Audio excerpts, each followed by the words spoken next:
The antique grandfather clock in our foyer struck midnight as I signed the last document. The realtor looked at me with a mixture of surprise and admiration, her pen hovering over her own signature line. "Mrs. Harrington, are you absolutely certain about this? These cars are worth—" I cut her off with a wave of my hand. "I'm aware of their value, Diane. Every single penny." My voice was steady, unlike my heart, which hammered against my ribs. "And yes, I'm certain." She nodded, signed the papers, and slid them into her leather portfolio. "The funds will be in your account by morning, all 7 figures of it." I didn't smile. Instead, I glanced at the framed photo on the wall, our 40th anniversary celebration, just 6 months ago. Thomas's arm was draped around my shoulder, his prize-winning smile directed at the camera while I beamed up at him like he hung the moon. "Perfect," I said, walking her to the door. "I'll be gone before he returns from his business trip." What Thomas didn't know was that I had finally discovered his decades-long deception. And what he would soon find out was that his beloved car collection, 15 vintage automobiles he'd spent our married life acquiring, restoring, and showcasing, now belonged to someone else. I hadn't just sold his cars.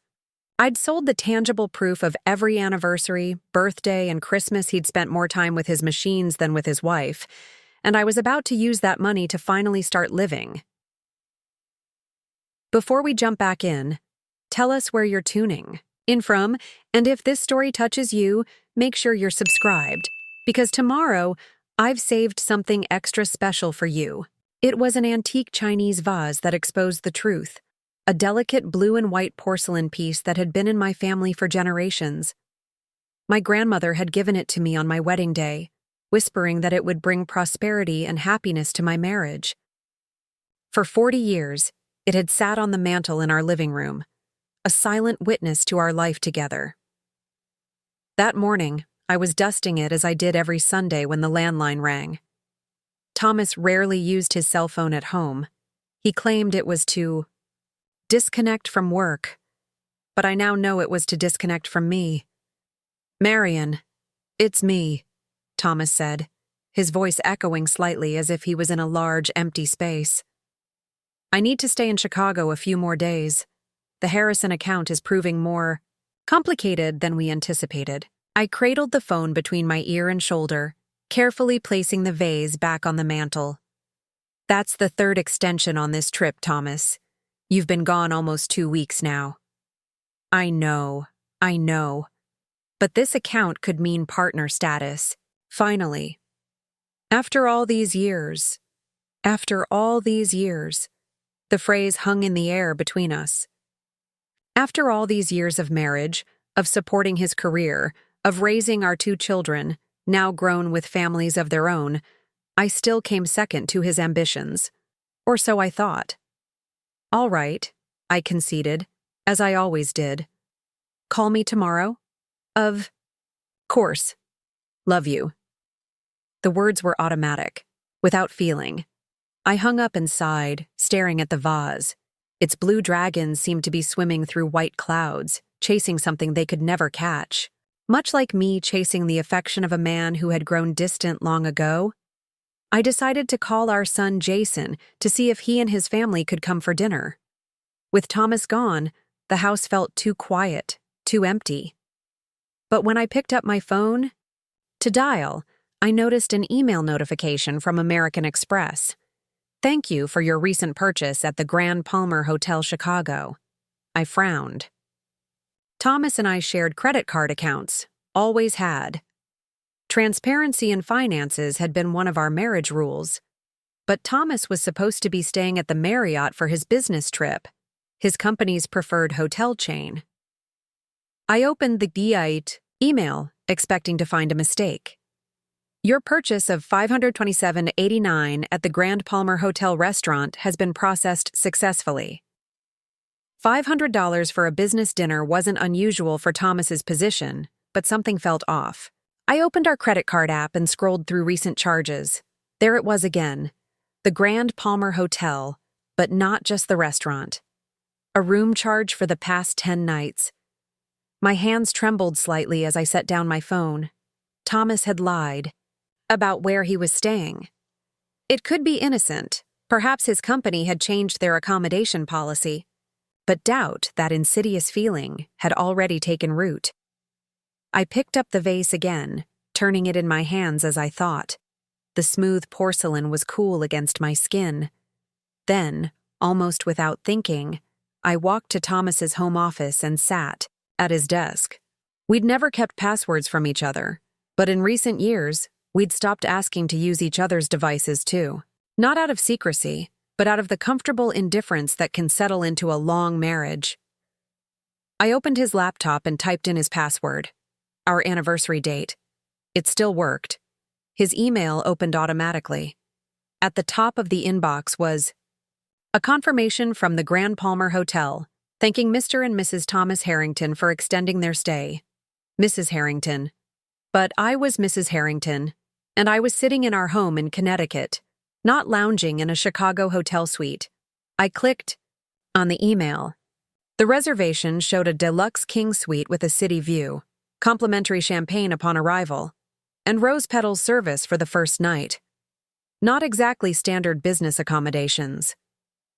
My breathing became shallow as I continued searching. In his sent folder, I found emails to a woman named Rachel Simmons. The tone was intimate, loving even. In one, he referred to our future home and finally being together properly after all this time. The vase slipped from my grasp as I read those words, crashing onto the hardwood floor. It shattered into dozens of pieces, blue and white shards scattering like the fragments of my marriage. I stared at the broken heirloom, my grandmother's voice echoing in my memory. It will bring prosperity and happiness to your marriage. What a bitter joke that now seemed. With shaking hands, I called the Grand Palmer Hotel. A cheerful receptionist answered. Good afternoon. I'm trying to reach my husband, Thomas Harrington. He's staying in your hotel. Of course, Mrs. Harrington. Although, she paused, confusion in her voice. I thought you were already here with Mr. Harrington. My heart sank. There must be some mistake. I'm calling from our home in Connecticut. There was an uncomfortable silence. I'm so sorry, ma'am. I've seen Mr. Harrington with a woman several times this week. They've been introduced to staff as Mr. and Mrs. Harrington. I thanked her and hung up, a strange calm settling over me. 40 years of marriage, and this was how I discovered the truth. Not in a dramatic confrontation or tearful confession, but through a hotel reservation and a broken family heirloom. I sat among the porcelain shards, realizing with perfect clarity that I'd been living in denial for years. The late-night calls he took in his garage, the business trips that grew longer and more frequent, the emotional distance that had become our normal. All the signs had been there, but I'd chosen not to see them as I swept up the pieces of my grandmother's vase. I tried to piece together the fragments of information I now had. How long had this been going on? Who was Rachel Simmons? And what had Thomas meant by our future home?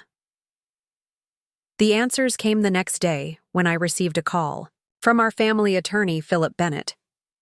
Marian, I'm glad I caught you, he said, his voice unusually hesitant.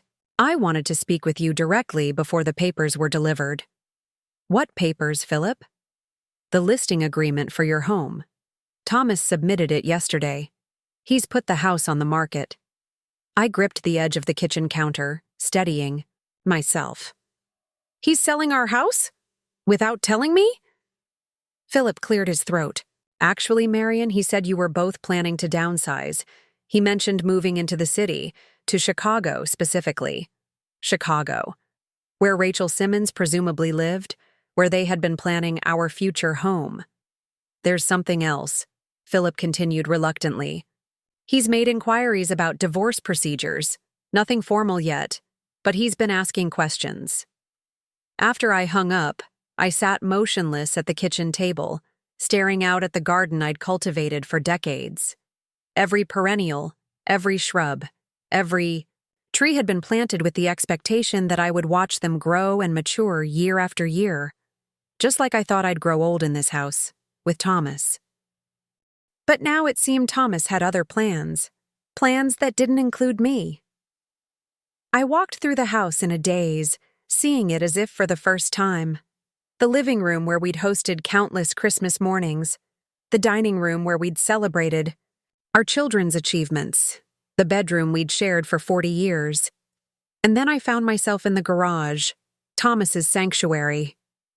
The temperature-controlled, meticulously organized space where he housed his precious car collection, 15 vintage automobiles, each more valuable than the last, a 1965 Shelby Cobra, a 1957 Chevrolet Bel Air, a 1963 Aston Martin DB5, cars he'd spent more time with than with me in recent years.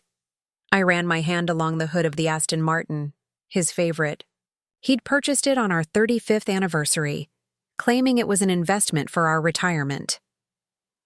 Now I understood that retirement might not include both of us. An idea began to form in my mind. If Thomas could make plans without me, perhaps it was time I made some plans of my own. I pulled out my phone and dialed a number. Diane? It's Marion Harrington. Remember when you mentioned knowing a collector interested in vintage cars? I think I'm ready to have that conversation. Preparing and narrating this story took us a lot of time, so if you are enjoying it, subscribe to our channel. It means a lot to us. Now back to the story. The morning after my conversation with Diane, I woke with a sense of purpose I hadn't felt in years. Outside my window, the Connecticut autumn was painting our maple trees gold and crimson.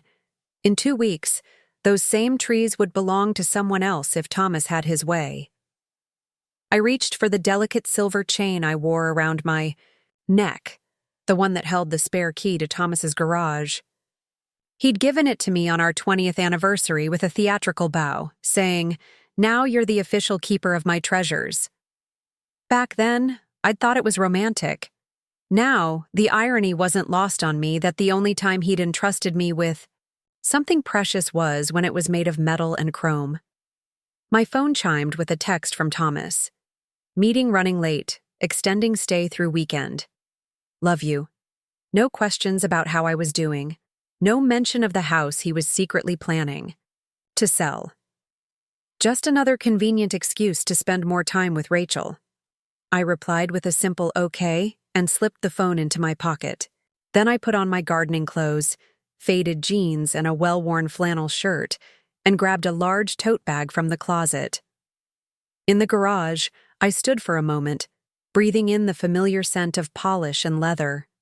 Thomas's cars gleamed under the specialized lighting he'd installed, each one positioned at a perfect angle to showcase its best features. I always joked that he arranged his cars with more care than he'd ever arranged our living room furniture. From my tote, I pulled out a digital camera. Diane had been clear. We needed professional quality photos of each vehicle to send to her buyer. I began methodically photographing every car from multiple angles, documenting each pristine dashboard, each flawless interior, each spotless engine. As I worked, memories surfaced with each click of the shutter. The 1970 Dodge Challenger, purchased the year our daughter Amy graduated from college. Thomas had missed her ceremony because he'd been in Arizona picking up this very car. I remembered how Amy had held back tears when he called to explain his absence, his excitement about the Challenger drowning out any recognition of what his daughter had accomplished. I moved to the 1955 Mercedes-Benz 300 SL Gullwing, acquired on our 30th anniversary instead of the European vacation I'd been hinting at for years. Next year, he'd promised, this opportunity is too good to pass up.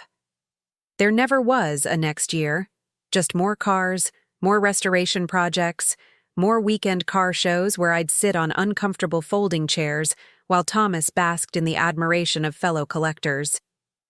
By midday, I'd finished with the photos and sent them to Diane. She called within the hour. Marion, these are perfect. My client is extremely interested. He's prepared to make an offer for the entire collection. How soon can we close? I asked, surprising myself with my businesslike tone. He's suggesting this Friday. Is that too soon? Friday. Thomas wouldn't be back until Saturday at the earliest. Perfect timing. Friday works, I confirmed. But there's one condition. The cars need to be removed immediately after the sale is complete. All of them. There was a pause on the line. That's quite an undertaking, Marion.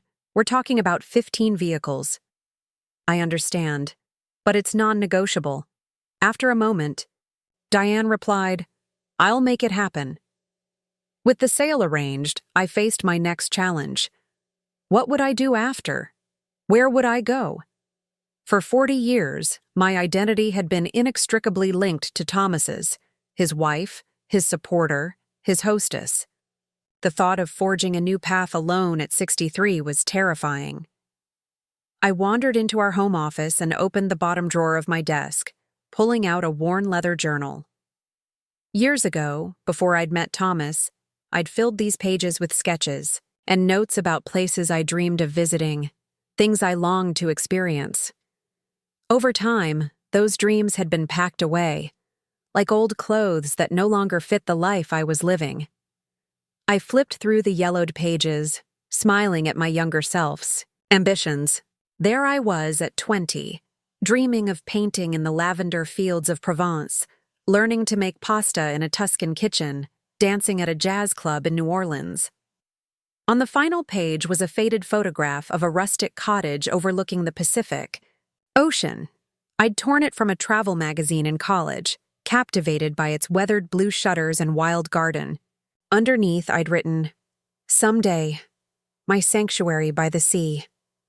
I'd almost forgotten about that cottage, that dream. Almost. The sound of a car pulling into our driveway snapped me back to the present. Through the window, I spotted a familiar SUV, Amy's. I hadn't called our children yet, unsure of what to say or how to explain the implosion of their parents' marriage. But now, faced with Amy's unexpected visit, I would have to find the words. "Mom?"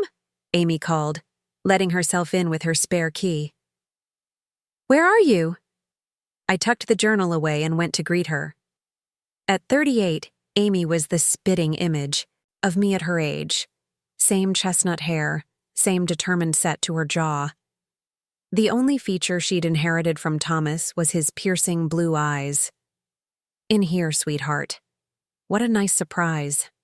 She gave me a quick hug before settling onto the sofa. Her expression troubled. "Mom, I got a weird call from Dad yesterday." My stomach tightened. "Oh?" "He was asking if I thought you'd be open to moving to Chicago. Said something about a fresh start and being closer to urban amenities." She tilted her head, studying me. Then this morning, Philip Bennett called Jason about some paperwork for the house sale. "What's going on? Are you and Dad really moving?" I sat beside her, taking her hands in mine. How could I tell my daughter that her father was planning to leave me for another woman? That the life we'd built, the marriage she'd grown up witnessing, was built on shifting sand? "Amy, your father and I are at a crossroads." I chose my words carefully.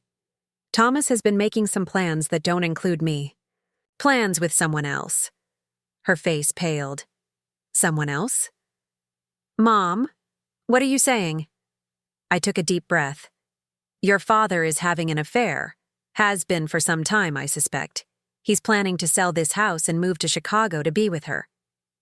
Amy's eyes widened, her hands gripping mine tighter. "That's impossible. Dad wouldn't." "He would. He is." My voice was steady, surprising even myself. But that's not all. I've made some decisions too. Over the next hour, I told Amy everything. The hotel charges, the emails, the conversation with our attorney. I told her about my plan to sell Thomas's car collection, though I kept the details vague. She listened, her expression shifting from disbelief to anger to a quiet, simmering rage I'd never seen in her before. "That bastard," she finally said. "All these years you've supported him, stood by him. You put your own dreams on hold to raise us, to be the perfect corporate wife. And this is how he repays you? I hadn't expected such vehemence from Amy. She and Thomas had always been close, or so I thought. "It's more complicated than that," I said, though I wasn't sure why I was defending him. "Habit, perhaps." Amy laughed bitterly. "Is it? Because from where I'm sitting, it looks pretty clear-cut. Dad's having a midlife crisis at 65, trading in his wife like one of his damn cars for a newer model." Amy, "No, Mom, don't make excuses for him. Not now." She stood up and began pacing, a trait she'd definitely inherited from her father. "Jason and I have had suspicions for a while. Dad's been so distant at family gatherings, always taking calls in other rooms, disappearing for hours. We thought maybe he was having health problems he didn't want to worry us about. This was news to me. You never said anything." She stopped pacing and looked at me, her expression softening. "We didn't want to worry you if it was nothing. And honestly, I think part of me didn't want to know the truth." She sighed. "What are you going to do now?" I thought about my journal, about that cottage by the sea. "I'm going to start over, find a place of my own, build a new life." "With what?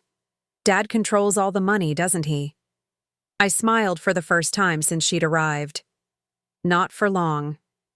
After Amy left, promising to call her brother and update him, I returned to the garage. This time, I wasn't there to take photographs, but to say goodbye. Not to the cars themselves, but to what they represented. 40 years of compromise. 40 years of putting someone else's passion before my own. 40 years of making myself smaller to accommodate Thomas's outsized presence in our marriage. I ran my fingers over the smooth curve of the Aston Martin's hood one last time, then locked the garage and removed the key from my necklace. I wouldn't need it anymore. That night, I pulled out my old journal again and began adding new pages, new dreams. Only this time, they weren't just dreams. With the money from the car sale, they could become my reality, my future. For the first time in decades, I felt something unfamiliar yet exhilarating: freedom. Friday morning arrived with a slate-gray sky and a spattering of rain against the windows. Appropriate weather, I thought, for the dismantling of a life shared for 4 decades. I'd barely slept, alternating between moments of doubt and surges of determination. Was I really going through with this? Was I truly capable of such boldness after years of acquiescence? But each time hesitation crept in, I reminded myself of Thomas's betrayal, not just the affair, but the calculated plans he'd made without me, the future he'd designed where I simply didn't exist. At precisely 9 o'clock, the doorbell rang. Diane stood on the porch in a tailored navy suit, her portfolio tucked under one arm. Behind her were 2 men in dark blazers, one young with fashionably tousled hair, the other older with distinguished silver at his temples. "Marion, this is Lawrence Montgomery," Diane said, introducing the older man. "The buyer we discussed." Extended my hand. "Mr. Montgomery." "Please call me Larry."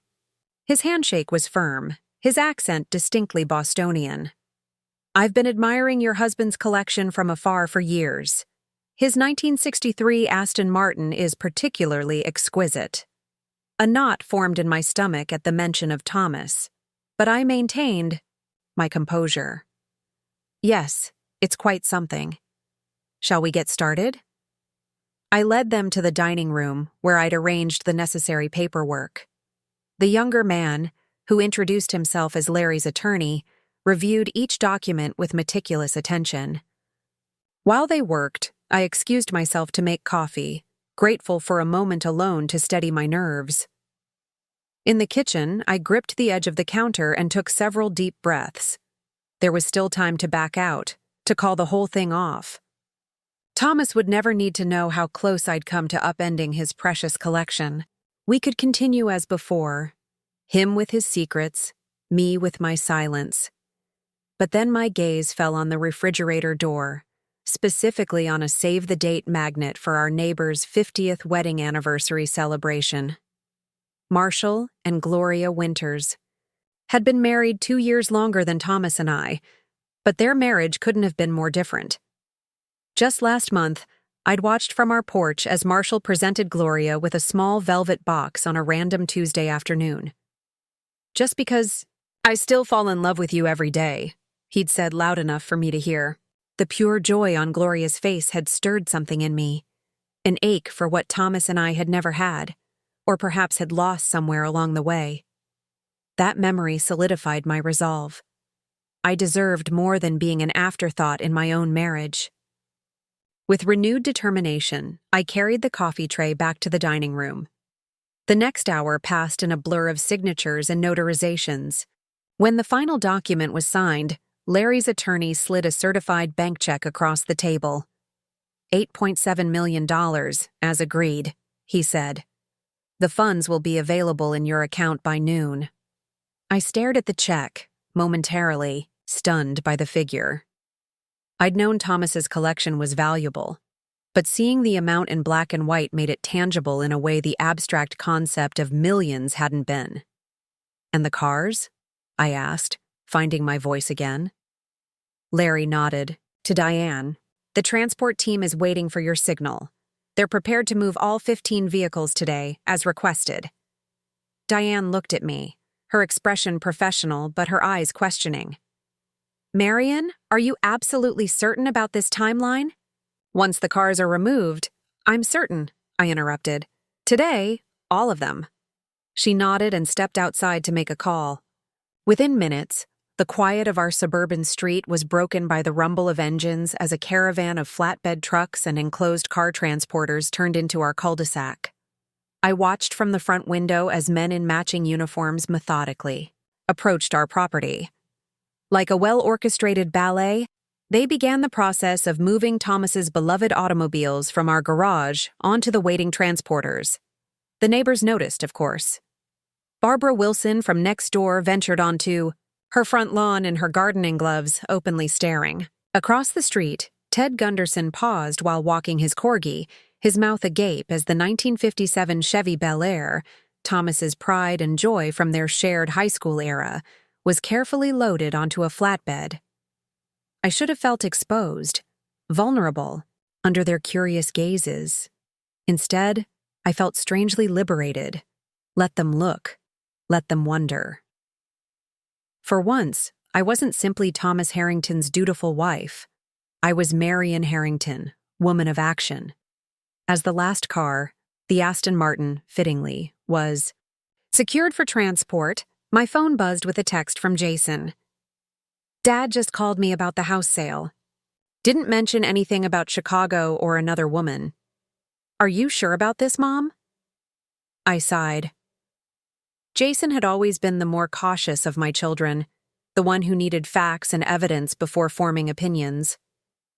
Amy had likely told him everything, but he was still seeking confirmation from multiple sources, a trait that served him well as a research scientist, but could be maddening in personal matters. "I'm sure, sweetheart," I texted back.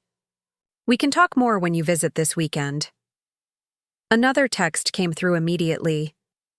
"I'll be there tomorrow morning. Don't do anything else until we talk, okay?"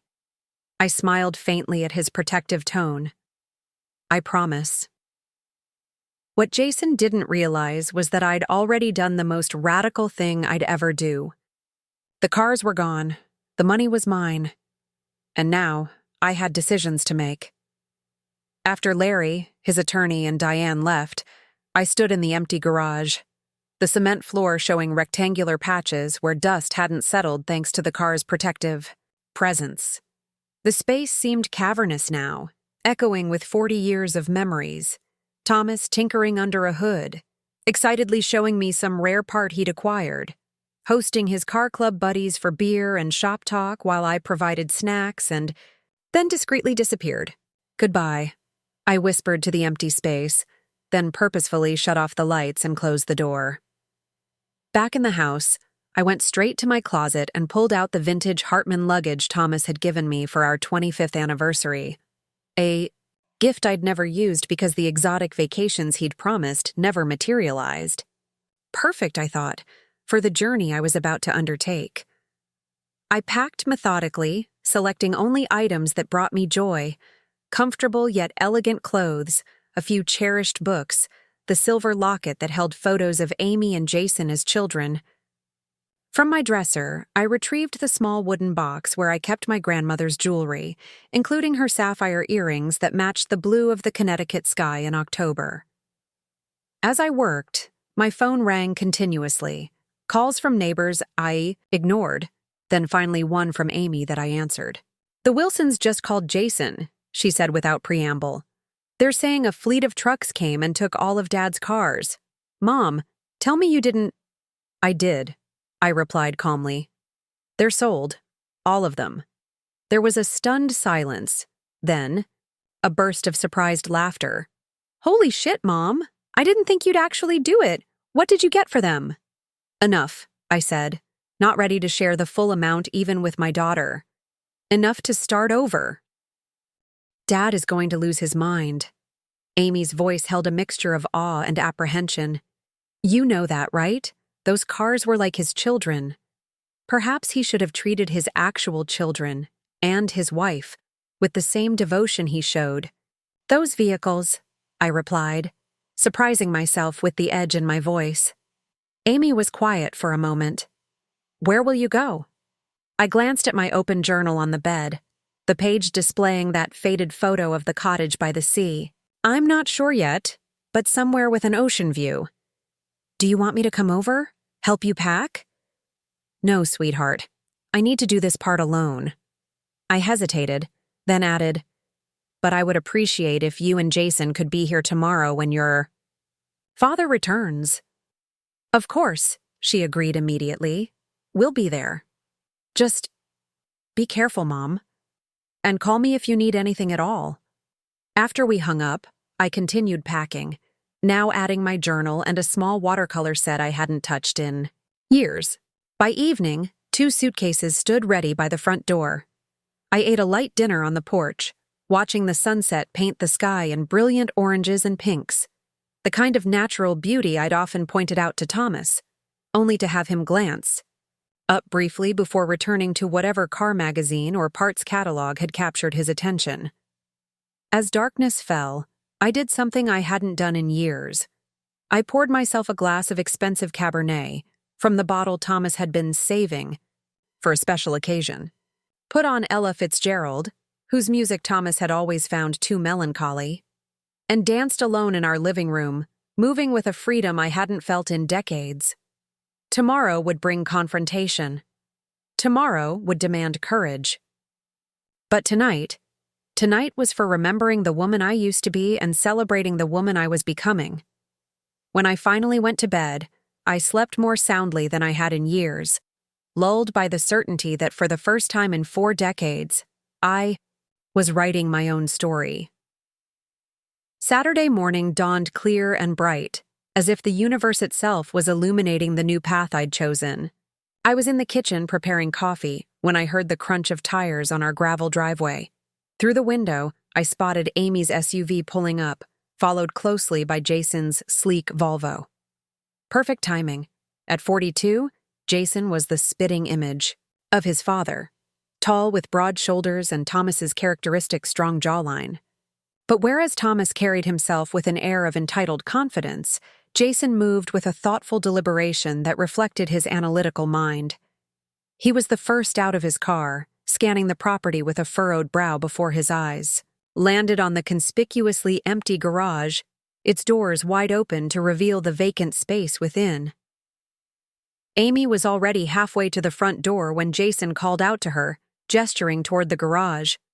I watched through the window as they both walked over to investigate, their body language revealing their astonishment even from a distance. The doorbell rang minutes later, and I opened it to find both my children staring at me with wide eyes. "It's true," Jason said, his voice a mixture of disbelief and something else. Was it admiration? "You really sold all of Dad's cars," I nodded, stepping aside to let them in. "Coffee's ready." They followed me to the kitchen in stunned silence. Amy recovered first, accepting a mug with a shaky laugh. "Mom, I didn't think you'd actually go through with it. I mean, I knew you were angry, but this is revolutionary, Jason finished, a small smile playing at the corners of his lips. I've never seen Dad's garage empty. Not once in my entire life. What time is your father supposed to arrive? I asked, glancing at the clock. Jason checked his phone. His flight lands at 11:30. Even with traffic, he should be here by 1 at the latest. I nodded, reaching for the folder I'd prepared containing printouts of the hotel receipts, the email exchanges between Thomas and Rachel, and the paperwork from our attorney regarding the house sale. Then we have time to get everyone on the same page. For the next hour, I laid out everything I'd discovered. Jason, ever the scientist, examined each piece of evidence with methodical care, asking pointed questions and occasionally jotting notes on his phone. Amy paced the kitchen, her fury building with each new revelation. So he was planning to sell this house, our family home, without even consulting you? She demanded, her voice cracking with emotion. And move his mistress in somewhere else using the proceeds? That seems to be the plan, I confirmed. According to Philip, he's been making inquiries about property in Chicago for months. Jason set down the last paper and looked at me, his expression solemn. What do you want from us, Mom? When Dad gets here, what's your plan? I took a deep breath. I want you both to know that this decision, selling the cars, what I'm about to do next, it isn't impulsive. It isn't about revenge, though I can't deny there's a certain satisfaction in it. I smiled faintly. This is about finally choosing myself after a lifetime of being chosen last. Amy sat beside me, taking my hand. We're with you, Mom. Whatever you need. Jason nodded his agreement. Just tell us what to do. I squeezed Amy's hand gratefully. Just be here. That's all. Be witnesses to the truth so your father can't rewrite it later. We spent the remaining time talking about lighter matters. Amy's upcoming art exhibit, Jason's recent publication in a prestigious scientific journal, my tentative plans to travel. It felt strange, yet wonderful to be discussing my future as something separate from Thomas's, full of possibilities that were solely my own. At 12:45, the distinctive rumble of a taxi engine announced Thomas's arrival. I moved to the living room window, watching as he paid the driver and retrieved his luggage from the trunk. He looked the same as he had 2 weeks ago, distinguished in his tailored suit, silver hair perfectly styled, the picture of successful middle age. Yet somehow, he also looked like a stranger. I turned to face the door, straightening my shoulders as the key turned in the lock. Amy and Jason flanked me, their presence a silent source of strength. Thomas stepped inside, his customary greeting dying on his lips as he registered the unusual tableau before him. Marion? Kids? What's going on? His gaze moved from me to our children, confusion evident in his features. Then his eyes darted toward the open door of the garage visible through the side window, and a flicker of alarm crossed his face. Where are the cars? He asked, his voice sharp with sudden anxiety. Why is the garage empty? I met his gaze directly. I sold them. There was a beat of absolute silence. Then, you what? I sold your cars, Thomas. All 15 of them. Yesterday. He stared at me as if I'd suddenly started speaking a foreign language. That's impossible. You can't. They're not. He stopped, visibly struggling to process my words. Those cars are worth millions. 8.7 million to be exact, I replied calmly. Mr. Montgomery was quite generous in his offer. Montgomery? Lawrence Montgomery? Thomas's face flushed deep red. That pompous Boston bastard has been trying to get his hands on my collection for years. He took a step toward me, rage contorting his features. You had no right. No right. Jason moved subtly between us. Dad, I think you should calm down. Thomas seemed to notice our son for the first time. Calm down, calm down. Your mother has just committed grand theft. It wasn't theft, I interrupted. Every one of those cars was jointly owned, your name and mine on every title. As your wife, I had every legal right to sell them. Thomas gaped at me, his legal mind clearly racing to find a loophole, a way to undo what I'd done. Finding none, he switched tactics. Why? He demanded, his voice quieter but no less intense. Why would you do this? I picked up the folder from the coffee table and held it out to him. Perhaps this will refresh your memory. He took it warily and began flipping through the contents. With each page, the color drained further from his face. When he reached the hotel receipts, he closed his eyes briefly.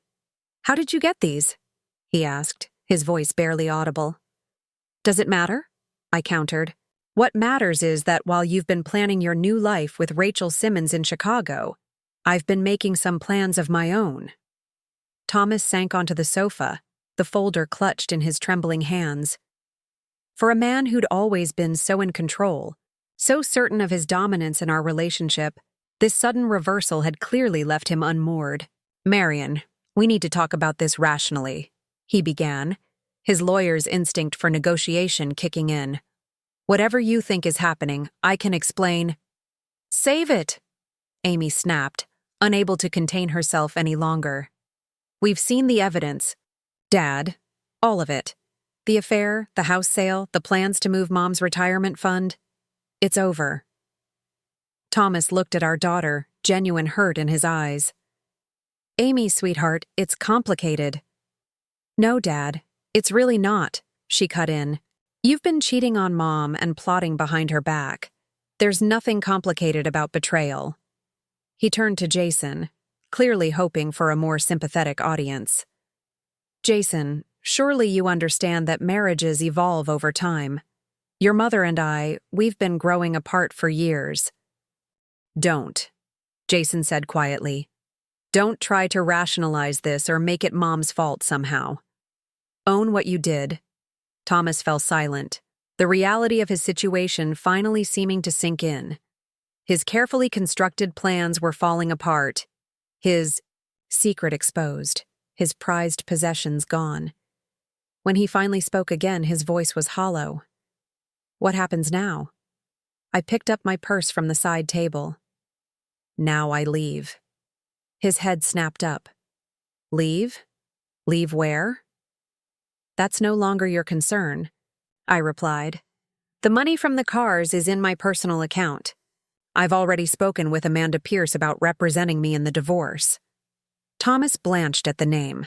Amanda Pierce was the most formidable divorce attorney in Connecticut, known for her ruthless protection of wives in high-asset divorces. Divorce? Marion, wait! He stood, reaching for my arm. I stepped back, beyond his grasp. I've waited 40 years, Thomas. I'm done waiting. But the house will not be sold, I finished for him. At least not yet. I've already spoken with Philip. He's withdrawing the listing as we speak. Thomas looked stricken. Where am I supposed to live? A bitter laugh escaped me before I could suppress it. Again, that's no longer my concern. Perhaps Rachel has room in her Chicago apartment. I moved toward the door, where my suitcases waited. Amy and Jason will help you figure things out. Our children looked at me in surprise. You're leaving now? Amy asked. I nodded. My flight's in 3 hours. Flight to where? Thomas demanded, a note of panic in his voice. I smiled, feeling a sense of lightness I hadn't experienced in decades. Somewhere with an ocean view. Jason stepped forward to embrace me.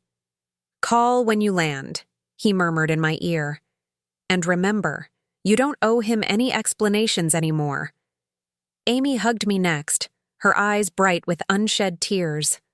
I'm so proud of you, Mom. Thomas stood frozen, watching, as I wheeled my suitcases to the door. At the threshold, I paused and turned back to face the man I'd spent 2/3 of my life with. You know, Thomas, you always told me those cars were investments in our future. I suppose, in a way, you were right. I met his gaze one final time. Just not the future you imagined. With those words, I stepped outside into the sunshine, closed the door firmly behind me, and walked toward the waiting Uber and the beginning of my new life. The airplane window framed cotton candy clouds as we soared above them, turning them golden in the late afternoon sun. I pressed my fingertips against the cool glass, marveling at how quickly life could change. 24 hours ago, I had been Marian Harrington, dutiful wife of 40 years. Now I was simply Marian, a woman with a past behind her and a future entirely her own. The flight attendant paused at my row. "Another Chardonnay, ma'am?" I smiled and nodded. "Yes, please." My first-class seat, a luxury I had never experienced, as Thomas always insisted on economy, plus at most, reclined comfortably as I sipped my wine and watched the sun begin its descent toward the horizon. My phone buzzed with a text from Amy. Dad's still in shock. Keeps walking into the garage and staring at the empty space. Jason's trying to talk some sense into him.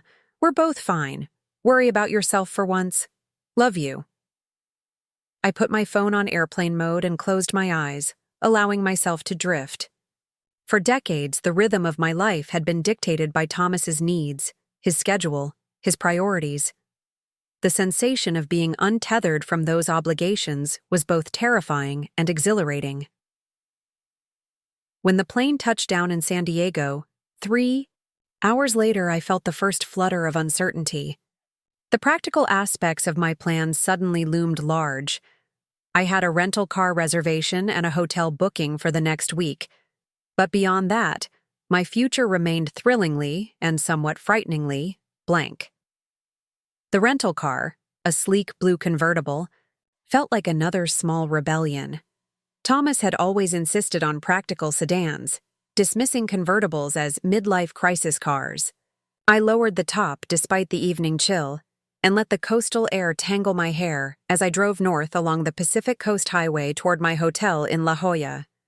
My room overlooked the ocean, its balcony offering a panoramic view of waves crashing against rugged cliffs.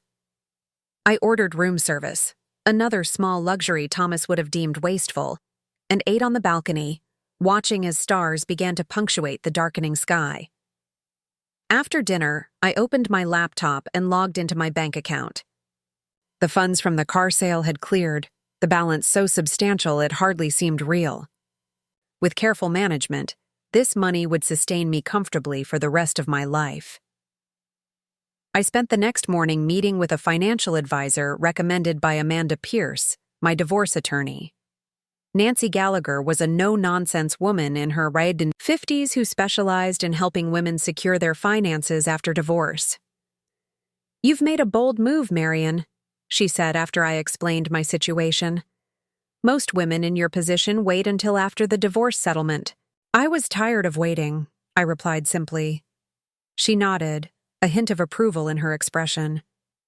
"Well, you've certainly secured yourself a strong negotiating position. Let's make sure this money works for you." For 2 hours, we discussed investment, strategies, retirement planning, and budgeting for my new life. By the time we finished, I had a clear financial roadmap and a newfound confidence in my ability to manage my own affairs. "One last thing," Nancy said as we wrapped up. "Have you thought about what you want to do with your time now? 40 years as a corporate wife doesn't leave much room for personal career development, but it's never too late to find new purpose." Her question caught me off guard. For so long, my purpose had been supporting Thomas, raising our children, maintaining our home.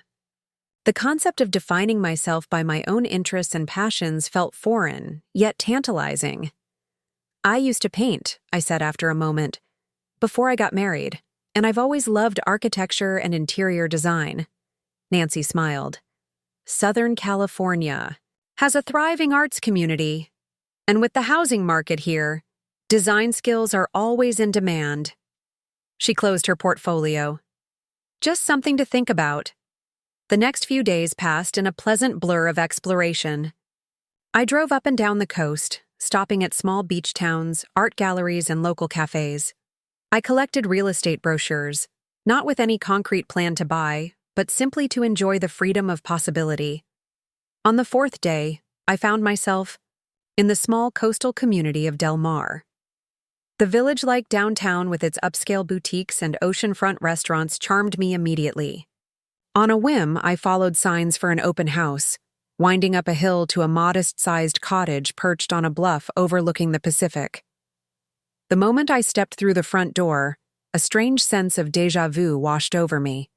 The home's weathered exterior gave way to a bright, airy interior with wide windows framing breathtaking ocean views. A deck wrapped around the west side of the house, offering the perfect vantage point for watching sunsets. "It's a special property, the real estate," agent said, noting my expression. "Built in the 1950s by a local architect for his wife. They wanted something small, but perfectly situated." I wandered from room to room, running my fingers along the built-in bookshelves, admiring the original hardwood floors, peering into the updated kitchen with its high-end appliances and marble countertops. The primary bedroom featured French doors that opened directly onto the deck, ensuring that the sound of waves would be the first and last thing one heard each day. "The current owners are relocating to be closer to grandchildren," the agent explained. "They've maintained it beautifully, but they're motivated sellers." In the small home office, I froze. On the wall hung a painting of lavender fields stretching toward distant mountains. Provence, unmistakably. Beside it was a black and white photograph of a jazz club in what appeared to be New Orleans. With trembling fingers, I pulled out my journal from my purse and flipped to the first page where, decades ago, I'd sketched those very scenes, places I'd dreamed of visiting but never had. "Are you all right?" the agent asked, concern in her voice. I nodded, unable to speak. This house, this view, this feeling, it was too similar to the cottage I'd torn from that magazine in college, the sanctuary by the sea I'd fantasized about before life took me in a different direction. "How much are they asking?" I heard myself say. The agent named a figure well within my means, thanks to Thomas's car collection. I thought of the empty garage back in Connecticut, and for the first time, felt a surge of gratitude toward Thomas's obsession. His cars had funded my dream, a poetic justice so perfect it made me smile. "I'd like to make an offer," I said. The agent's eyebrows rose. "Don't you want to think about it? Perhaps bring family to see it?" I shook my head. "Sometimes you just know." 2 hours later, I sat at a coffee shop in downtown Del Mar, my offer submitted and accepted with surprising speed. The owners, eager to join their family in Arizona, had agreed to a 30-day escrow. In a month, the cottage would be mine. I was finishing my cappuccino when my phone rang, Thomas's number. I hesitated, then answered. "Marion." His voice sounded strained, almost unrecognizable. "Where are you?" "Hello, Thomas," I replied evenly. "I'm well, thank you for asking." He cleared his throat. "The kids wouldn't tell me where you went. They said it wasn't their place to say." "They're right." A long pause followed. "Marion, we need to talk about what happened. About the cars. About everything." "We will. Through our attorneys." "Damn it, Marion!" His composure cracked. 40 years together and you won't even talk to me? You just disappear with millions of dollars of my property?" "Our property," I corrected. "And yes, that's exactly what I did. Just like you were planning to disappear with our house and retirement funds." He was silent for a moment. "It wasn't. What you think?" "Really?" I took a sip of my coffee. "So you haven't been having an affair with Rachel Simmons? You weren't planning to sell our home without telling me? You haven't been looking at property in Chicago where you could start your new life together?" Another lengthy silence. When he spoke again, his voice was subdued. "I didn't mean for it to happen this way." "How did you mean for it to happen, Thomas?" Were you planning to sit me down one day and gently explain that after 40 years, you'd found someone new? That you were trading me in like one of your cars when a better model came along? That's not fair, he protested weakly. No, it's not fair. None of this is fair. But it's happening. I straightened in my chair, looking out at the Pacific Ocean glittering in the afternoon sun. I've made an offer on a house today. That caught him off guard. A house? Where? By the ocean, I replied, deliberately vague. Somewhere I can wake up to the sound of waves and paint if I feel like it. Paint? He sounded genuinely confused. Since when do you paint? The question revealed so much about our marriage, about how little he truly knew me after all these years, since before I met you, Thomas. There's a lot about me you never bothered to learn. I could almost see him running his hand through his hair in frustration, a gesture as familiar to me as my own reflection. Marion, please, come home. We can work this out. I am going home, I said softly. For the first time in 40 years, I'm going to a place that's truly mine. I ended the call before he could respond, silencing the phone as it immediately began to ring again. Outside the coffee shop window, a group of children ran along the beach, their laughter carried to me on the breeze. I watched them, thinking about the journey that had brought me to this moment. Thomas had been right about one thing. Investments were important for the future. He just never realized that the most crucial investment was the one we make in ourselves. As I walked back to my rental car, I felt lighter with each step. The path ahead might be uncertain, but for the first time in decades, it was mine to choose. The cottage keys felt substantial in my palm, weighty with possibility and promise. I stood on the weathered deck, ocean breeze tousling my hair, and watched as the moving truck pulled away down the winding road. Not that there had been much to unload, just the few personal belongings I'd shipped from Connecticut and the new furniture I'd selected for this fresh chapter. 30 days had passed in a blur of paperwork, meetings with contractors for minor renovations, and countless conversations with Amy and Jason. They'd been managing the fallout of my departure back home, fielding questions from surprised neighbors and processing their own complex emotions about their father's betrayal and my response to it. It's official, I murmured to myself, sliding the key into the lock and opening the French doors that led from the deck into what was now my living room. Sunlight streamed through the windows, casting golden patterns across the hardwood floors. The previous owners had left the painting of Provence in the office as a housewarming gift, a gesture that had brought unexpected tears to my eyes. I'd hung it in the living room instead, where I could see it every day. Now, it served as both a reminder of deferred dreams and testimony that it's never too late to pursue them. My phone chimed with a text from Amy. Just checking in. How's moving? Day going? Dad's filed the divorce papers, by the way. Amanda says not to worry, she's all over it. I smiled at my daughter's protectiveness and texted back, all good here. House is perfect. Thanks for handling things with Amanda. Call me tonight? The divorce proceedings had begun with predictable acrimony. Thomas, still reeling from the loss of his car collection and what he perceived as public humiliation, had initially threatened to contest everything. But Amanda Pierce had calmly reminded him that fighting me would only expose his affair and financial manipulations to greater scrutiny, something his law firm partners might find concerning. He'd backed down quickly after that, agreeing to mediation. I set my phone down and wandered through the cottage, still marveling that it was mine. The kitchen gleamed with new appliances, the first major purchase I'd made for myself in decades.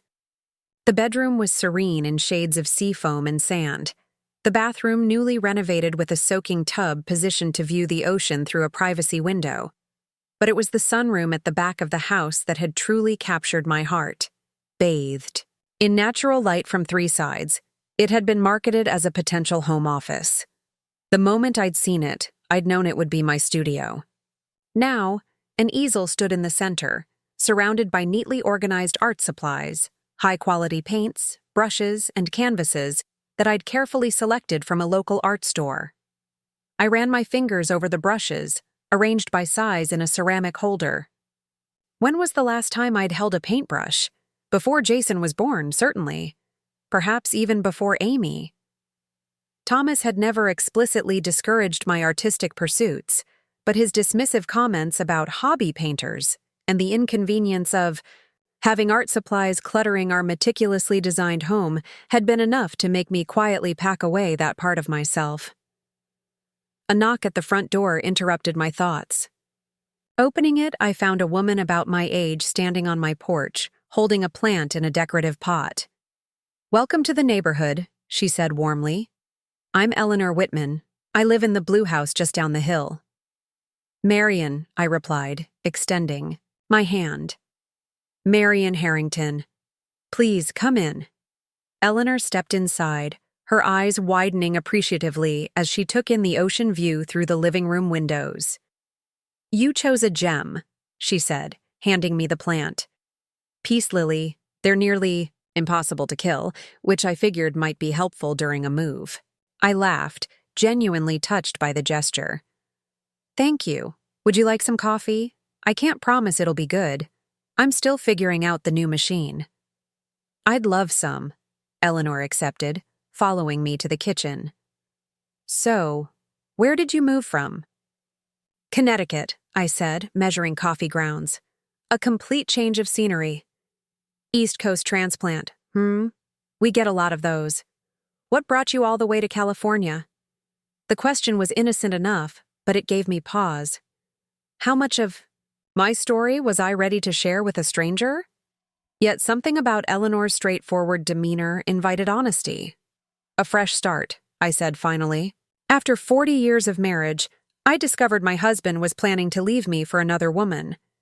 So I made some dramatic changes of my own." Eleanor's eyebrows rose, but instead of the awkward sympathy I'd expected, she let out a delighted laugh. "Good for you. My Harold tried something similar when he hit 65, bought a ridiculous sports car and started texting a woman half his age." She accepted the coffee cup I offered. "Want to know what I did?" I nodded, intrigued. I joined. The dating app he was using created a profile with a picture from my niece's modeling portfolio and catfished him for 2 months. She took a sip of coffee, eyes twinkling over the rim of her mug. When I finally revealed myself, he was so mortified he went straight to therapy. Best thing that ever happened to our marriage, honestly. I burst out laughing. A full, uninhibited laugh that felt foreign after years of Thomas's subtle criticisms about my too loud expressions of joy. Eleanor joined in, and just like that, I felt the first tendrils of friendship taking root in this new soil. "So you stayed with him?" I asked once our laughter subsided. She nodded.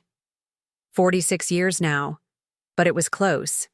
The difference was, Harold recognized he'd made a terrible mistake and did the work to repair what he'd broken. She shrugged.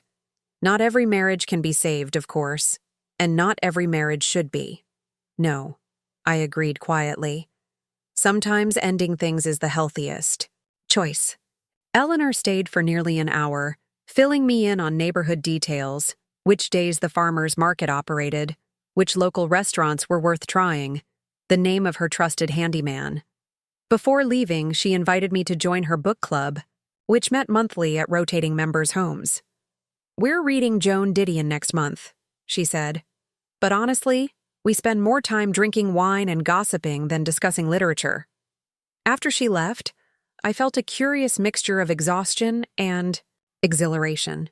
The simple act of making a new friend, a connection that was solely mine, unrelated to Thomas or his social circle, felt significant, a small victory in reclaiming my identity. That evening, I carried a glass of wine to the deck and watched. As the sun began its descent toward the horizon, my first sunset as the official owner of this sanctuary by the sea, I raised my glass in a silent toast to myself, to this brave new chapter. My phone rang, Jason calling from Connecticut. "Hey, Mom," he said when I answered. "How's the new place?" "Perfect," I replied truthfully. I met a neighbor today. I'm going to join her book club. A book club? Jason sounded surprised. Since when are you interested in book clubs? I realized then that my children, too, had a limited understanding of who I was beyond the role of their mother and Thomas's wife. I used to read constantly before I got married, I told him. Ask your father sometime about how we met. It was in a bookstore. I was buying Steinbeck. He was looking for legal reference materials. Huh, Jason said, and I could almost see him reassessing his understanding of me. I never knew that. There's a lot about me that got lost over the years, I said gently. But I'm finding those pieces again. We chatted about his work and Amy's upcoming visit to see my new home. Then his tone grew more serious. Dad came by today, he said. He's not doing well, Mom. I felt a twinge of something. Not regret, exactly, but a complex emotion that acknowledged our shared history while recognizing the necessity of our separation. What do you mean by not doing well? I asked carefully. Jason sighed. He's lost weight. Looks like he's not sleeping. His firm put him on leave after the partners found out about the affair. Apparently, Rachel Simmons was the wife of a major client. That detail hadn't been in any of the emails I'd found. No wonder Thomas had been so secretive. He asked about you, Jason continued. Wanted to know if you were happy. And what did you tell him? The truth. That you seemed more at peace than I've seen you in years. There was a brief silence. Are you, Mom? Happy, I mean? I considered the question, watching as the sky turned from blue to dusty pink on the horizon. I'm getting there, I answered honestly. For the first time in a very long time, I'm living according to my own compass, not someone else's. It's both terrifying and wonderful. After we said goodbye, I remained on the deck, watching. Darkness settled over the ocean. The rhythmic sound of waves against the shore had a meditative quality, soothing yet energizing. In the distance, lights from fishing boats twinkled like early stars. A week passed, then 2. I established new routines. Morning walks on the beach, afternoons in my studio attempting to reacquaint myself with brushes and canvas, evenings on the deck with a good book. Eleanor introduced me to her circle of friends, most of them women my age who had reinvented themselves after retirement, divorce, or widowhood. I joined a local art class, stumbling through basic techniques I'd once known by heart. My first attempts were laughable. Perspectives skewed, colors muddy, compositions awkward. But with each attempt, I felt dormant neural pathways reawakening, muscle memory returning. You're too hard on yourself, my instructor Martina said, one day as I frowned at my rendering of the coastline. Art isn't about perfection. It's about seeing the world and expressing your unique vision of it. I thought about those words later as I stood before my easel in the sunroom, attempting to capture the view from my deck. My brush hesitated over the canvas. For decades, I'd seen the world through the filter of Thomas's preferences, his opinions, his needs. Who was I when that filter was removed? What was my unique vision? With slow, deliberate strokes, I began to paint not what I saw, but what I felt. The freedom of the endless horizon, the solid comfort of the cottage, the complex emotional palette of starting over at 63. The result wasn't technically impressive, but it was authentically mine. I stepped back, studying the canvas with a critical but not unkind eye. It was a beginning. I was a beginning. Outside, the setting sun painted the ocean in shades of gold and amber. Another day in my new life was ending.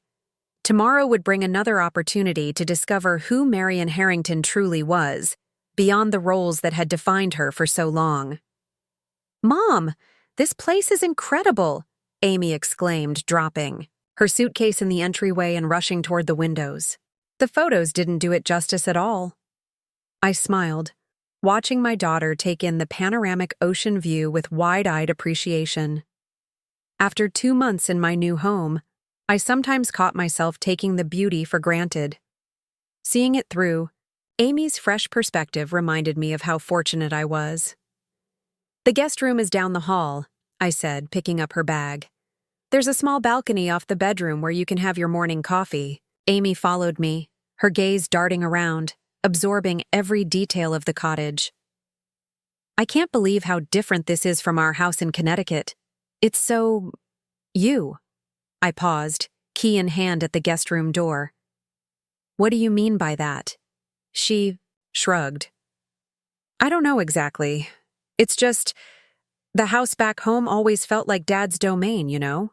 His taste, his preferences. This place feels like it belongs to you." Her observation struck a chord. The Connecticut house had indeed been fashioned according to Thomas's vision. Formal, impressive, designed to showcase success and status. This cottage, with its casual elegance and emphasis on comfort over show, reflected values I'd suppressed for decades. The guest room, painted a soft sage green with white trim, featured a queen-sized bed with an overstuffed duvet and a small writing desk positioned to capture the morning light. Simple watercolor paintings of local wildflowers, purchased from an artist at the weekend farmers market, adorned the walls. "It's beautiful," Amy breathed, setting her purse on the bed. "Seriously, Mom, you've created something special here." After she'd freshened up from her flight, I gave her the full tour. The kitchen with its new copper cookware hanging from a rack, something Thomas had always vetoed as too country. The living room with its comfortable reading nook. And finally, my studio. Amy stopped in the doorway, staring at the canvases arranged around the sunlit room. For the past weeks, I'd been painting daily, working through technical rust and self-doubt to produce a growing collection of seascapes, still lifes, and abstract explorations of color and form. "You're painting again," she said softly, moving, to examine a study of the coastline at dawn. "I remember you doing this when I was very little, before Jason was born." "You remember that?" I asked, surprised. "You couldn't have been more than 4. She nodded. "I remember the smell of the paints and how peaceful you looked. Then one day your art supplies disappeared, and I never saw them again." She turned to me, a question in her eyes. "Did Dad make you stop?" I sighed, running my fingers along the edge of my easel. "Not explicitly. He just made it clear that he found it inconvenient and messy. Said the smell of oil paints gave him migraines." I smiled ruefully. It was easier to set it aside than to fight about it. "And now?" Amy gestured to the canvases. "Now I paint whenever I want," I replied, unable to keep the satisfaction from my voice. "I've joined a local art group. We meet on Tuesdays to paint. Together on the beach." Amy squeezed my hand. "I'm so proud of you, Mom." We spent the afternoon walking along the shore, catching up on the past 2 months. Amy had broken up with her long-term boyfriend, Mark, a development I secretly welcomed, as he'd always reminded me too much of Thomas with his controlling tendencies. She'd also received a promotion at the architectural firm where she worked, now heading her own team of designers. "How's your brother doing?" I asked as we sat on a driftwood log watching the waves. "Jason's Jason," she replied with a fond eye roll. "All work, minimal play. But he seems more relaxed since everything happened with Dad. Like he's finally let go of some burden he was carrying." I nodded, understanding precisely what she meant. My son had always tried so hard to meet Thomas's exacting standards, to earn the approval that his father dispensed so sparingly. "And your father?" I asked, trying to keep my tone neutral. "Have you seen him recently?" Amy's expression clouded. "Last weekend. He's moved into a condo downtown. Very modern, very bachelor. Pat, it's strange seeing him there." She picked up a small shell, turning it over in her palm. "Rachel's not in the picture anymore, by the way. Apparently, she ended things when the scandal at his firm broke." This didn't surprise me. From the emails I'd read, Rachel had seemed enamored with Thomas's success and status. Once those were compromised, I imagined her interest had waned. He asked about you, Amy continued, watching me carefully. Wanted to know if you'd be open to talking. I stared out at the horizon. After the initial flurry of calls and texts, Thomas had eventually stopped trying to contact me directly, respecting my request to communicate only through our attorneys. The divorce proceedings were moving forward smoothly. Amanda Pierce had been worth every penny of her considerable fee, negotiating a settlement that acknowledged both my 4 decades as Thomas's wife and his recent financial deceptions. "What did you tell him?" I asked finally. "I told him you're doing incredibly well, and that if he wants to talk to you, he should respect your boundaries and go through proper channels." She grinned. "I might have also mentioned that you look 10 years younger and have made a whole new set of friends who adore you." I laughed, nudging her shoulder. "Laying it on a bit thick, weren't you?" "Not at all," she protested. "It's true. You do look younger. There's this lightness about you that I don't remember ever seeing before." Later that evening, we prepared dinner together in my kitchen. A simple meal of grilled fish with herbs from the small garden I'd started on the deck. As we worked side by side, Amy chopping vegetables while I marinated the fish, I was struck by how adult our relationship had become. No longer mother and child, but 2 women sharing experiences and insights as equals. "I've been thinking about trying painting," Amy said, scooping diced peppers into a bowl. "Seeing your work inspired me. I always loved art class in school, but never pursued it seriously." "You should," I encouraged. "Creative expression is so fulfilling, and you have your mother's natural talent, of course." I winked, making her laugh. "Actually," she said, suddenly looking nervous, "I brought something to show you." She wiped her hands on a towel and disappeared into the guest room, returning with a leather portfolio. "These are some of my design sketches. Not for work, just ideas I've been playing with for fun." She laid the portfolio on the counter and opened it to reveal architectural drawings. Houses and small buildings with clean, organic lines that seemed to flow from and complement their natural surroundings. "Amy, these are extraordinary," I said, gently turning the pages. "You have a remarkable eye for integrating structures with the landscape." She beamed at the praise. "That's what I'm really passionate about. Sustainable architecture that feels like it belongs in its environment." Her expression turned wistful. "I've been thinking about starting my own small firm someday, focusing just on these kinds of projects." "Why wait?" I asked, surprising myself with the directness of the question. Amy blinked. "What do you mean?" "Why wait for someday? What's stopping you from starting now?" She laughed uncertainly. "Well, security, for one thing. My position at Brenner and Associates comes with benefits, a 401k, a clear career path." "All important considerations," I acknowledged. "But so is fulfillment. So is pursuing a vision that truly matters to you." I closed her portfolio and handed it back to her. "I waited 40 years to reclaim the parts of myself that mattered. I'd hate to see you make the same mistake." Amy was quiet for a moment, absorbing my words. "When did you get so wise?" she asked. "Finally. Around the same time, I sold 15 vintage cars and bought a cottage by the sea," I replied dryly. After dinner, we took glasses of wine to the deck and settled into the Adirondack chairs I'd positioned to face the sunset. The sky was a masterpiece of color, vivid oranges and pinks fading to purple as the sun sank beneath the horizon.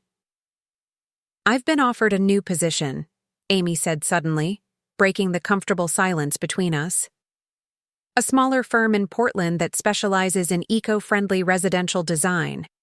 The salary is less than what I make now, but their philosophy aligns perfectly with mine." I turned to her, smiling in the fading light.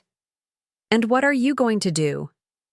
She took a sip of wine, then said with quiet determination, "I'm going to take it. I called them this morning before my flight." Pride swelled in my chest. "Good for you." "I almost didn't," she admitted. Dad's voice was in my head, talking about career trajectories and prestige and maximizing earning potential. She shook her head. But then I thought about you and how you finally chose yourself after all these years, and I realized I didn't want to wait until I was 60 to start living authentically. I reached across the space between our chairs and squeezed her hand. That might be the nicest thing anyone's ever said to me. As darkness settled over the ocean, our conversation drifted to lighter topics. Eleanor and her book club, which had warmly welcomed me. The art teacher who'd been gently encouraging about my rustic technique. The handsome widower who owned the local bookstore and had invited me to a poetry reading next week. Wait, Amy interrupted, sitting up straighter. Handsome widower? Mom, are you dating? I laughed. Hardly. Robert and I are just friends. He knows I'm in the middle of a divorce. But you're not ruling it out? She pressed, a mischievous glint in her eye. I'm not ruling anything out, I replied thoughtfully. That's the beauty of this new chapter. It's unwritten. For the first time in my adult life, I'm making choices based solely on what I want, not what someone else expects or demands. Amy raised her glass. To unwritten chapters, she toasted. To living authentically, I countered, clinking my glass against hers. The stars were emerging now, bright pinpricks against the velvety darkness. The sound of waves provided a soothing backdrop to our conversation. In this peaceful moment, with my daughter beside me and the vastness of the ocean before me, I felt a profound sense of contentment. Later, after Amy had gone to bed, I sat alone on the deck, listening to the night sounds, the rhythmic crash of waves, the distant call of a night bird, the soft rustle of wind through the coastal grasses. I thought about the woman I had been just a few months ago, constrained, diminished, accepting less than I deserved, and marveled at how far I had traveled, both literally and figuratively. The journey wasn't over, of course. The divorce would be finalized soon, forcing me to confront the legal end of a relationship that had shaped most of my life. There would be difficult moments ahead, times when doubts might creep in, when the weight of 4 decades of habit and history might feel overwhelming. But sitting there under the stars, in a home that was truly mine, I knew with bone-deep certainty that I had made the right choice. Not just for myself, but for Amy and Jason too, who were now witnessing firsthand that it's never too late to reclaim your power, to rewrite your story, to begin again. You want me to what? I stared at Martina, my art instructor, certain I'd misheard her. Display your work, she repeated, gesturing to the canvases lining my studio walls. The community gallery has an opening next month. The theme is New Beginnings. Your journey is exactly what they're looking for. 3 months had passed since Amy's visit. Summer had given way to fall, though in Southern California, the seasonal shift was subtle. Slightly cooler mornings, earlier sunsets, a different quality to the light that bathed the coastline. I'd settled into a comfortable routine, dividing my time between painting, exploring my new community, and cultivating friendships that were entirely my own. Martina, I'm not a real artist, I protested. I'm just a hobbyist rediscovering an old passion. These paintings aren't gallery quality. She folded her arms, fixing me with the stern look I'd come to know well during our lessons. That's your ex-husband talking, not you. Her words hit with the force of truth. How many times had Thomas dismissed my creative pursuits as cute hobbies or little projects? How often had he implied that unless something was professional grade or financially lucrative, it wasn't worth serious attention? Besides, Martina continued, picking up one of my recent seascapes, you have a unique perspective. Your technical skills are improving rapidly, but more importantly, your work has emotional resonance. You paint like someone who understands that beauty is more precious when it's been absent from your life. I blushed at her assessment. You're very kind, but this isn't kindness, Marian. It's professional judgment. She set down the painting and pulled out her phone. The submission deadline is Friday. I'm sending you the link. Promise me you'll at least think about it. After she left, I wandered through my studio, examining my work with fresh and more critical eyes. Over the past months, I'd produced dozens of paintings, tracking my progression from tentative beginner to more confident creator. The earlier pieces were clearly amateurish, but the recent ones, I paused before a canvas I'd completed just last week, an impressionistic view of the coastline during a rare stormy day. Dark waves crashed against rocks in the foreground, while in the distance, a break in the clouds allowed a single shaft of sunlight to illuminate the turbulent water. It wasn't technically perfect, but it captured exactly what I'd felt standing on my deck that day. The raw power of nature, the promise of light amid darkness, the beauty inherent in struggle. The exhibition theme echoed in my mind. New beginnings. If anyone understood what that meant, it was surely me.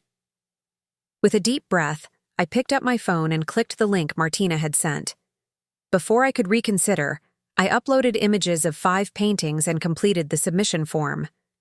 Then I poured myself a generous glass of wine and tried not to think about it. 2 days later, I received an email from the gallery director, Julia Winters, accepting all 5 pieces and requesting a brief artist statement to accompany the display. I sat at my desk for hours, struggling to distill my journey into a few paragraphs. How could I explain that these paintings represented not just a return to art, but a return to myself? In the end, I wrote simply and honestly, "For 40 years, I set aside my creative voice to fulfill other roles: wife, mother, hostess, supporter. When my marriage ended at 63, I found myself asking, who am I when I'm not defined by my relationship to others?" These paintings document my exploration of that question. They are imperfect, as am I. They are searching, as am I. They represent my new beginning, a conversation with myself about what beauty, freedom, and authenticity mean at this stage of life. After sending it off, I called Amy and Jason to share the news. Amy was predictably enthusiastic, immediately checking flights to see if she could attend the opening. Jason, though more reserved, expressed genuine pride. "Dad always said you were talented," he remarked, surprising me. He has that little watercolor you did of our summer house in Vermont framed in his office. Said it captured the light better than any photograph could. This revelation stunned me. Thomas had never mentioned displaying my work in his office, had never offered such a specific compliment about my artistic abilities. I wondered what else he might have appreciated about me that he'd never expressed directly. The thought of Thomas brought me back to reality. My divorce was nearly finalized, just a few more signatures required. Soon, I would no longer be Marion Harrington, but Marion Caldwell once again, reclaiming my maiden name along with my independence. The timing of the exhibition felt symbolic, a public debut of my new identity. The gallery opening was scheduled for a Friday evening in late October. As the date approached, my nerves intensified. I vacillated between excitement and terror, pride and self-doubt. Eleanor, who had become a steadfast friend, helped me select an outfit, a flowing silk tunic in deep teal over black pants, accessorized with a handcrafted silver necklace purchased from an artisan at the local farmer's market. "You look like exactly what you are," she declared after I'd modeled the ensemble. "A woman who has found her way back to herself." The night of the opening, I arrived early at the gallery, a converted Victorian house in the heart of Delmar's Village. Julia greeted me warmly, leading me to the alcove where my 5 paintings hung in a thoughtful arrangement. Seeing them displayed professionally, properly lit, carefully spaced, my artist's statement mounted beside them, was surreal. "We've had quite a bit of interest already," Julia informed me. "Several people who previewed the exhibition specifically mentioned your work." Before I could process this information, the first guests began to arrive. Soon, the gallery was filled with art enthusiasts, local residents, and fellow artists, all circulating through the rooms with glasses of wine in hand, discussing the diverse interpretations of new beginnings on display. To my surprise, many people stopped to view my paintings, some commenting on the emotional quality Martina had identified, others asking about my techniques or inspiration. I found myself engaged in conversations about art and creativity, fielding questions, with increasing confidence as the evening progressed. "The interplay of light and shadow in this one is remarkable," said a deep voice behind me as I was speaking with an elderly couple about my stormy seascape. "You've captured something essential, about hope persisting through difficulty." I turned to thank the commenter and froze. Thomas stood there, looking thinner than when I'd last seen him, his silver hair slightly longer, his familiar blue eyes uncertain behind his glasses. "Thomas," I managed, my voice barely audible over the gallery's ambient noise. "What are you doing here?" The elderly couple discreetly moved away, leaving us in an island of awkward silence amid the buzzing room. "Amy told me," he said, answering my unasked question, "about the exhibition. I flew out this morning." He gestured to my paintings. "They're extraordinary, Marion. Truly." I struggled to process his presence, my emotions a complicated tangle of surprise, confusion, and a strange, unexpected flutter of something like pleasure at his praise. "Thank you," I said finally. "But you didn't need to come all this way." He nodded, accepting the implicit rebuke. "I know. I wanted to see for myself. The life you've built." He paused, his gaze moving from my paintings to me. "You look well, happy." "I am," I confirmed, surprised by how true it was. "How did you find the gallery?" "I had the address, rented a car at the airport." He hesitated. "I drove by your house first, actually. Saw it from the road. It suits you. The cottage by the sea you always talked about." I blinked, startled. "I never thought you were listening when I mentioned that dream." A shadow of regret crossed his face. "I listened more than you might think. I just didn't act on what I heard." He glanced around the crowded gallery. "I don't want to intrude on your evening. I just wanted to see your work, see you, see that you're okay." Before I could respond, Amy's voice cut through the crowd. "Mom, your stormy seascape just sold. There's a red dot." She stopped abruptly, spotting Thomas. "Dad? What are you doing here?" Thomas turned toward our daughter, a flicker of relief crossing his features at the interruption. "Amy, you look lovely." He glanced back at me. "I was just leaving. I didn't mean to disrupt the evening." "You sold a painting?" I interjected, momentarily distracted from the awkwardness of the situation. Amy nodded, still eyeing her father warily. The stormy seascape, for the full asking price. A surge of pride and disbelief washed through me. Someone had paid actual money for my art. Someone had valued my creative expression enough to want it in their home. Thomas smiled, a genuine smile that reached his eyes.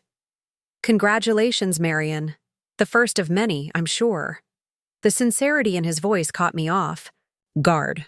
For a moment, I glimpsed the man I'd fallen in love with decades ago. The one who had once encouraged my dreams before his own ambitions overshadowed everything else. "Thank you," I said again, this time with genuine warmth. An uncomfortable silence fell between the three of us. Finally, Thomas cleared his throat. "I should go. Let you enjoy your success." He hesitated, then added, "I'm staying at the Hyatt downtown for a few days. If you'd be willing to talk, I'd appreciate it. No pressure." With that, he nodded to both of us and made his way toward the exit, pausing briefly for one last look at my paintings before disappearing into the night. Amy turned to me, eyebrows raised. "Are you okay? Do you want me to go after him and tell him to leave town?" I laughed despite myself. No, let him be." I took a sip of my wine, considering. It was unexpected, but not entirely unwelcome. Seriously? Amy looked skeptical. After everything he did? I sighed, watching the space where Thomas had stood moments before. People are complicated, sweetheart. Marriage is even more so. I squeezed her hand. Now, tell me more about this painting sale. As Amy recounted the details, I found my thoughts drifting.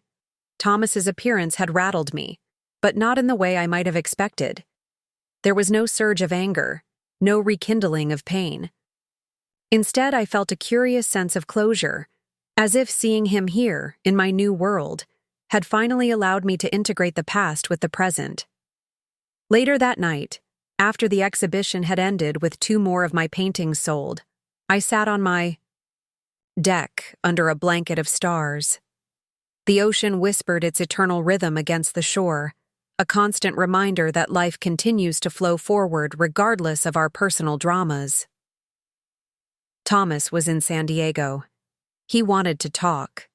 Did I want to hear what he had to say? Did it even matter anymore? I wasn't sure. But for the first time since our separation, I was considering the possibility not out of obligation or habit, but from a position of strength and self-knowledge. Whatever I decided, it would be my choice, one made from wisdom rather than fear, from clarity rather than confusion. I smiled into the darkness. How strange that it had taken losing everything familiar to finally find myself. 3 days after the exhibition, I sat at a corner table in a quiet cafe overlooking the harbor. I'd arrived early, wanting time to gather my thoughts before Thomas appeared. The waiter had brought my cappuccino, and I watched the foam slowly dissolve as boats bobbed gently in the marina beyond the window. I'd deliberated for 2 days about whether to meet him. Amy had been adamantly against it. "He's just going to try to manipulate you," she'd warned during breakfast the morning after the exhibition. "You don't owe him anything." Jason, when I called him, had been more measured.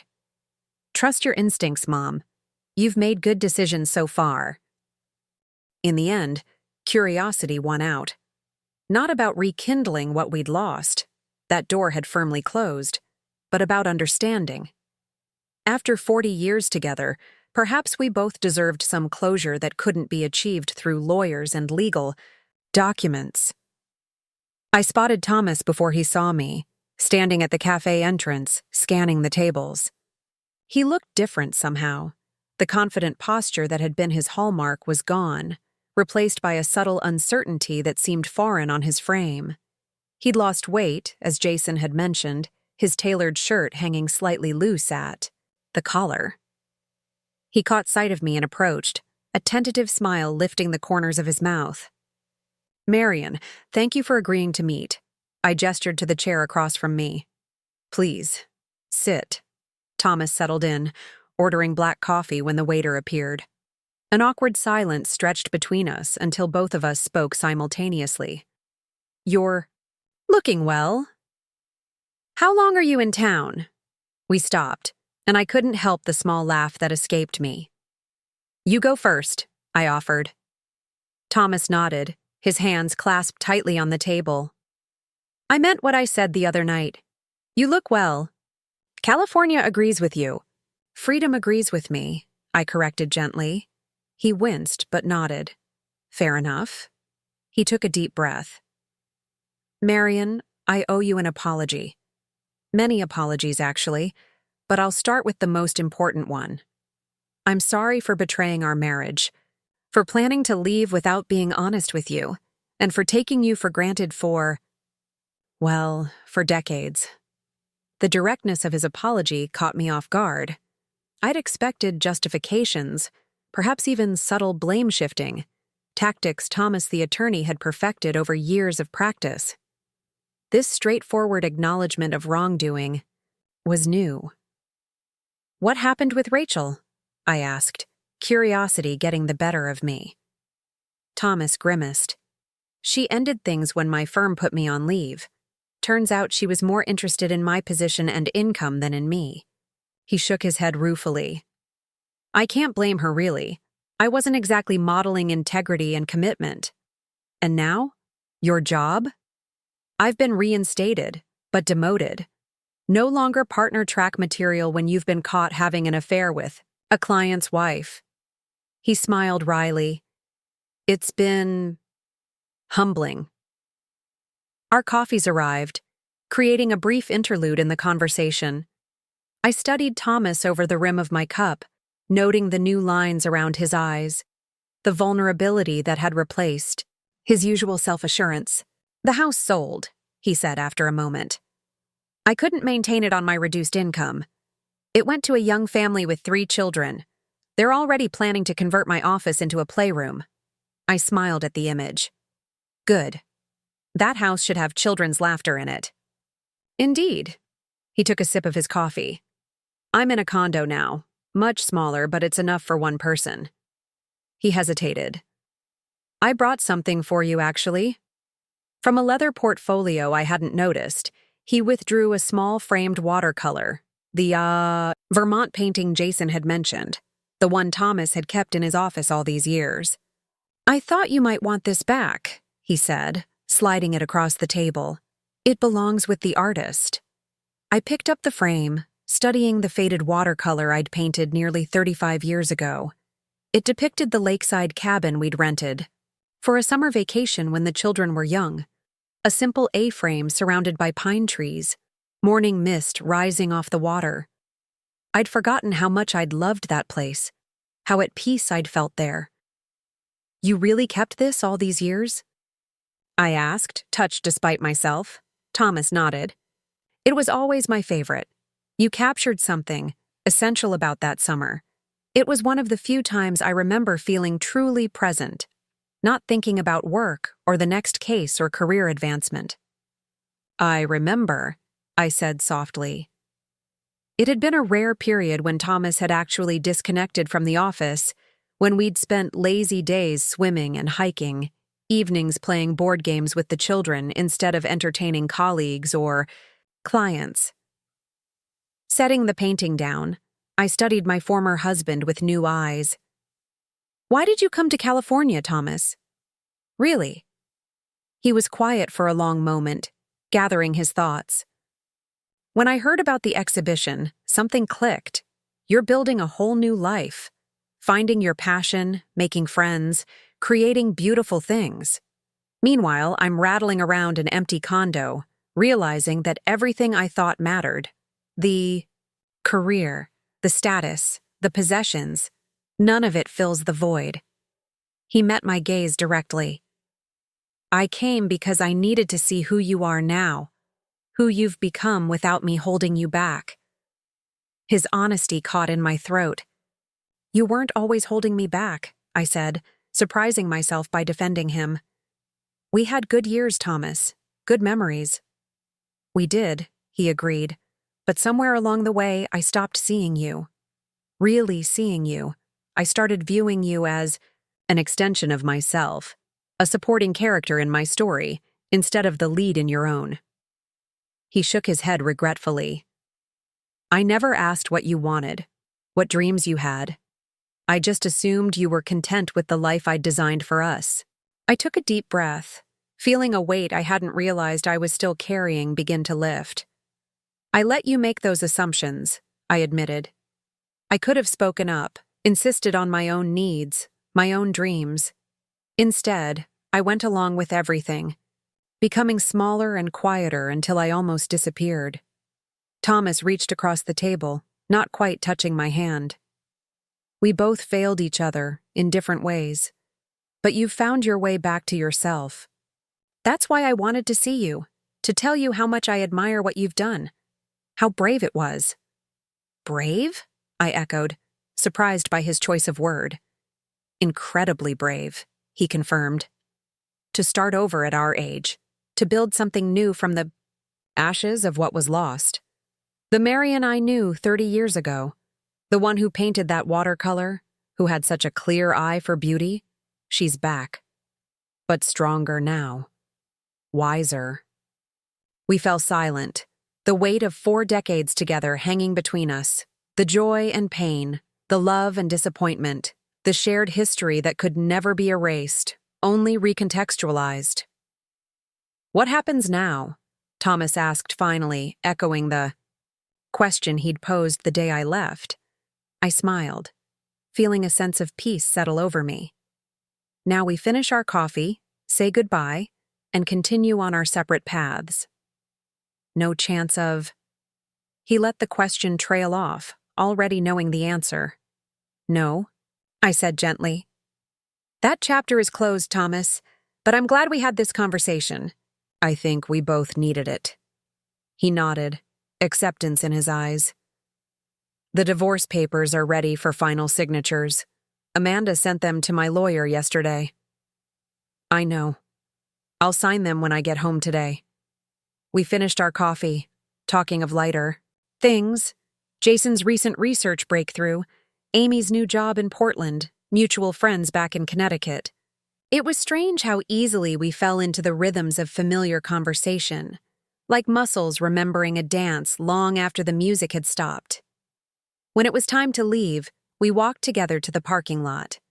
The November sun cast long shadows across the pavement, the light softer and more golden than it had been during summer. "I have something else for you," Thomas said, reaching into his jacket pocket. He pulled out a small box and handed it to me. "Not jewelry," he added quickly, seeing my hesitation. "Just something I thought you should have."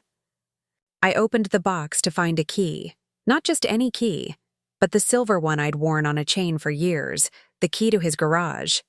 I'd left it behind when I departed. "Why?" I asked, puzzled by the gesture. "It seemed symbolic," he explained with a small smile. "You unlocked your own freedom by selling those cars. Maybe the key should stay with you as a reminder."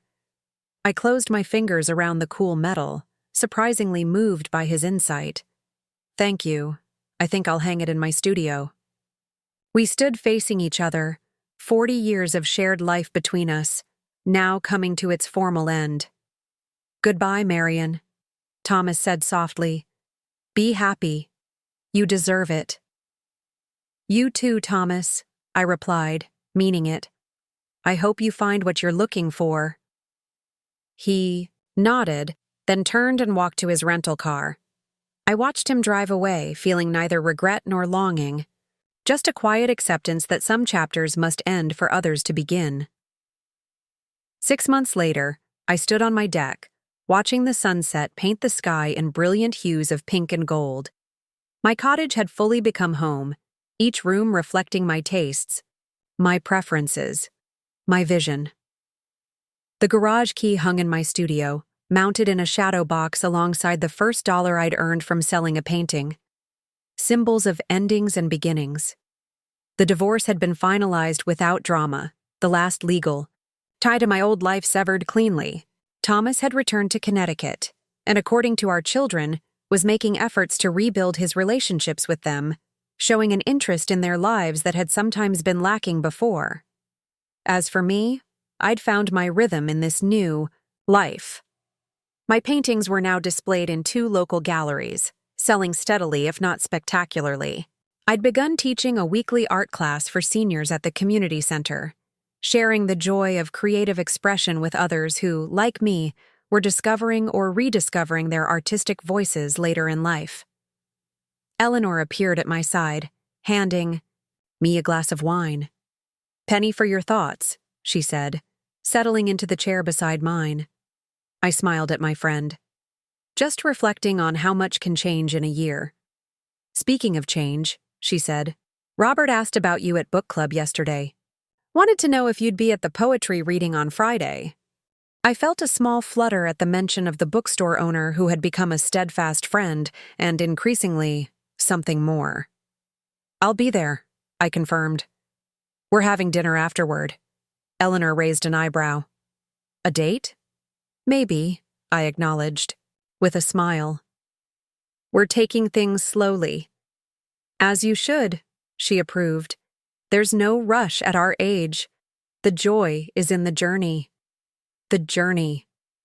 What a journey it had been. From the moment I discovered Thomas's betrayal to now, watching the sun set over my own piece of paradise, surrounded by friends who valued me for myself, engaged in work that fulfilled me, open to possibilities I couldn't have imagined a year ago. My phone chimed with a text from Amy. Just sold my first independent design project. Client loved the sustainable elements. Thanks for teaching me to believe in myself. Love you, Mom. I smiled, typing back. So proud of you. You're blazing your own trail. That's all I ever wanted for you. As darkness fell, I remained on the deck, contemplating the stars emerging one by one against the deepening sky. The ocean whispered its eternal rhythm against the shore below, constant yet ever-changing. Like me. I had been Marian Harrington, corporate wife, for 40 years. Now, I was Marian Caldwell, artist, teacher, friend, mother, woman standing firmly in her own light. The transformation hadn't been easy or painless, but it had been necessary. A shedding of old skin to reveal the authentic self that had been waiting patiently beneath. Thomas's car collection, those gleaming symbols of status and wealth that had consumed so much of his attention, had ironically funded my liberation. By selling them, I had not only secured my financial independence, but had made a powerful statement that I valued myself enough to claim what was rightfully mine, to demand the life I deserved. The cars were gone. The marriage was over. But I remained, stronger and more vibrant than before, ready to embrace whatever adventures lay ahead in this unexpected third act of my life. And that, I reflected as I raised my glass to the star-studded sky, was worth celebrating. Up next, you've got 2 more standout stories right on your screen. If this one hit the mark, you won't want to pass these up. Just click and check them out. And don't forget to like, subscribe, and turn on the notification bell so you don't miss any upload from us.